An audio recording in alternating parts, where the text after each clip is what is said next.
نحمده ونصلي على رسوله الكريم اما بعد فقد قال النبي صلی اللہ علیہ وسلم الصوم لی وانا اجزی بی صدق اللہ العظیم۔ برادران اسلام، محترم بزرگوں اور دوستوں اور عزیز ساتھیوں، گزشتہ بیان میں آپ حضرات نے روزے کے مسائل سن رہے تھے، یعنی وہ چیزیں آپ نے سنا جن چیزوں سے روزہ نہ ہی مکروہ ہوتا ہے نہ ہی روزہ ٹوٹتا ہے۔ ان چیزوں کا سننا سنانا محض اس وجہ سے ہے کہ جو اعمال کی ادائیگی ہم سے ہوتی ہے وہ صحیح معنوں میں ہو جائے۔ وجہ اس کی یہی ہے کہ اس کی وہ عبادت صحیح ہونی چاہیے جس کو وہ بڑی محنتوں اور مشقتوں کے ساتھ ادا کرتا ہو۔ اس لیے یہاں پر مختصر طور پر روزے کے متعلق چند زیادہ پیش آنے والے مسائل ذکر کیے جا رہے ہیں، اور وہ چیزیں آج بیان کیے جائیں گے جن چیزوں سے روزہ مکروہ ہو جاتا ہے، ٹوٹتا نہیں بلکہ روزہ مکروہ ہو جاتا ہے۔ یعنی مکروہ ایک ایسا عمل ہے جس کے ذریعے سے انسان ایک عمل تو کرتا ہے مگر ناپسندیدگی کے ساتھ، یعنی اللہ تبارک و تعالیٰ کے یہاں وہ عمل مقبول تو ہوتا ہے مگر ناپسندیدگی کے ساتھ ہوتا ہے۔ اب میں آپ حضرات کے سامنے ان چیزوں کو بیان کروں گا جن سے روزہ مکروہ ہو جاتا ہے۔ سب سے پہلے ٹوتھ پیسٹ ہے، منجن ہے، مسی ہے، اور دانتوں میں لگانے والی اس کے علاوہ کی چیزیں ہیں جو عموماً صاف کرنے کے لیے استعمال کیے جاتے ہیں۔ ان چیزوں سے روزہ ٹوٹتا تو نہیں ہے مگر روزہ مکروہ ہو جاتا ہے۔ اسی طریقے سے نفس کے بے اختیار ہو کر صحبت ہو جانے یا انزال ہو جانے کا خطرہ ہو تو بیوی سے بوس و کنار کرنا، معانقہ کرنا اور ساتھ لیٹنا، اس سے بھی روزہ مکروہ ہو جاتا ہے۔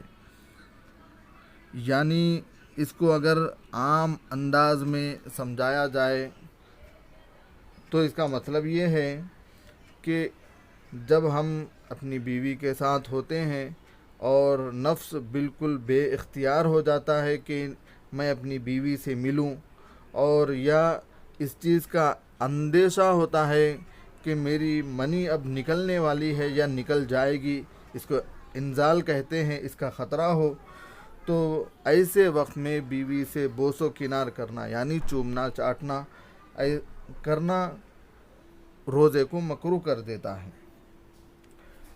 اس کے علاوہ اور بھی بہت ساری چیزیں ہیں، جیسا کہ بلا ضرورت کسی چیز کو چبانا یا چک کر تھوک دینا، اس سے بھی روزہ مکروہ ہو جاتا ہے۔